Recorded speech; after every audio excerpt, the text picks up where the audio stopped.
وەزارەتی بەرگری ئازەربایجان ڕۆژی شەمەڕای گەیاند ڕۆژی 30 مانگی یەک رووسیا و تورکیا بۆ چاودێری ئاگربەست لە ناگۆرنۆ کەرەباخ ناوەندێکی هاوبەشیان کردوتەوە.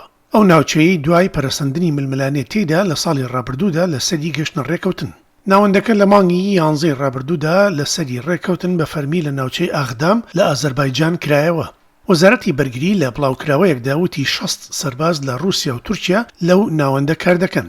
لە ناوچەکەی لە نێودەوڵەتیدا وەک بەشێک لە ئازەربایجان دانراوە، بەڵام زۆرینەی دانیشتوانەکەی ئەرمەنن دوای 6 هەفتە لە جەنگ بە ناوەندگیری رووسیا، ئازەربایجان و ئەرمینیا ڕێکەوتنی ئاگربەستیان مۆر کرد. ڕۆژی هەینی تورکیا وتی جەنەڕاڵێک و 38 سەرباز لە ناوەندەکە کار دەکەن. ئاژانسی ئینتەرفاکسی رووسیا وتی وەزارەتی بەرگری رووسیا ڕایگەیاندووە چاودێریکردنەکە لە ڕێگای بەکارهێنانی فڕۆکەی بێفڕۆکەوانەوە دەبێت هەروەها لەسەر بنەمای ئامارەکانی لە سەرچاوەی دیکەوە بەدەست دەگات.